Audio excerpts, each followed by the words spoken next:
जय हिंद, हरे Krishna. We are continuing 1.1 of chapter 1 real number. ठीक है, क्वेश्चन नंबर 3 पे हम पहुंचे हैं। क्वेश्चन नंबर 3 जो है वो क्या लिखा हुआ है, find the LCM and HCF of the following integer by applying the prime factorization method. हमें इस नंबर के एचसीएफ और एलसीएम फाइंड करना है किस मेथड से, प्राइम फैक्टराइजेशन मेथड से। बहुत ही सिंपल सम है, देखिए आप फटाफट आपको समझ में आ जाएगा। पहले 12 है तो 12 का प्राइम फैक्टराइजेशन निकालो।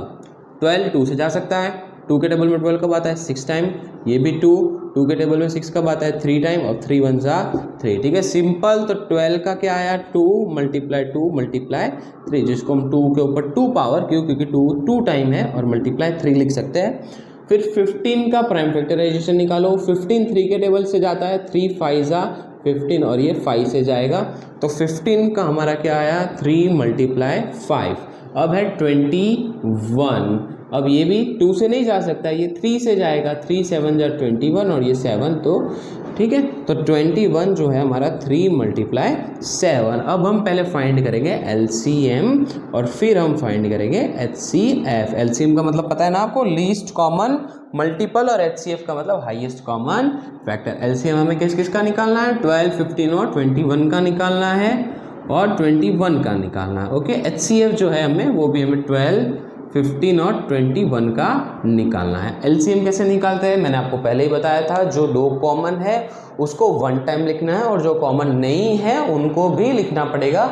और एचसीएफ में क्या होता है, सिर्फ कॉमन वाले को ही हम लिखते हैं, क्योंकि एलसीएम का मतलब लीस्ट कॉमन मल्टीपल, उसमें हम सब कुछ लिखेंगे। कॉमन वाले जो है वो एक बार लिखेंगे और कॉमन नहीं है उनको भी लिखेंगे। एचसीएफ हाईएस्ट कॉमन फैक्टर में जो कॉमन है वही आएगा। ठीक है, देख लेते हैं।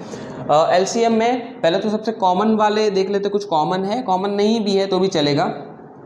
2 कितनी बार है 2 टाइम, तो 2 को मैं 2 टाइम लिख देता हूँ। 3 जो है वो देखिए यहाँ पे भी है, यहाँ पे भी है, यहाँ पे, मतलब तीनों में कॉमन है। जब भी मैंने क्या बोला, अगर कॉमन है तो हम 1 टाइम में लिखेंगे। 3 जो है वो तीनों में कॉमन है तो मैं सिर्फ 1 टाइम लिखूंगा।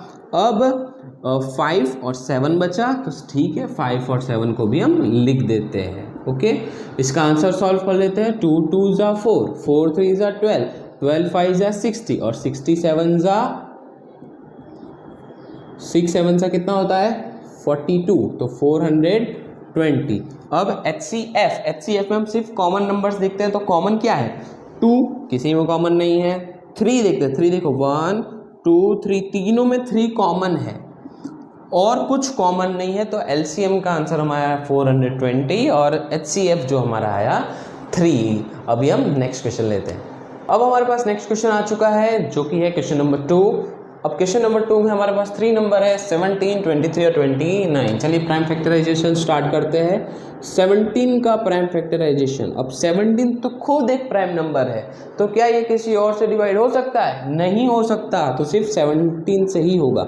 17 1 जा 17। ओके, फिर है 23, तो भैया 23 भी तो प्राइम नंबर है, तो 23 भी सिर्फ 23 से ही डिवाइड होगा। ओके, फिर 29, तो 29 भी प्राइम नंबर है, तो 29 सिर्फ 29 से ही डिवाइड होगा। तो चलिए इसका एलसीएम और एचसीएफ निकालते हैं।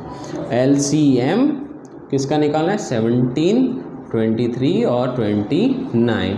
फिर एचसीएफ भी 17 23 और 29। ओके, अब एलसीएम क्या है, हम सब कुछ लिखते हैं, तो 17 भी लिखना पड़ेगा, मल्टीप्लाई 23 मल्टीप्लाई 29। ठीक है, इन तीनों का अगर आप मल्टीप्लाई करोगे तो इसका आंसर आएगा आपके 11,339। ओके, अब एचसीएफ की बात करें तो एचसीएफ में हम सिर्फ कॉमन नंबर्स लिखते हैं कि अगर जो कॉमन नंबर है उसी को हम लिखेंगे, पर यहाँ पे हमारे पास कुछ भी कॉमन नंबर नहीं है, ना तो हमारे पास 17 23 29 का किसी भी कॉमन नंबर नहीं।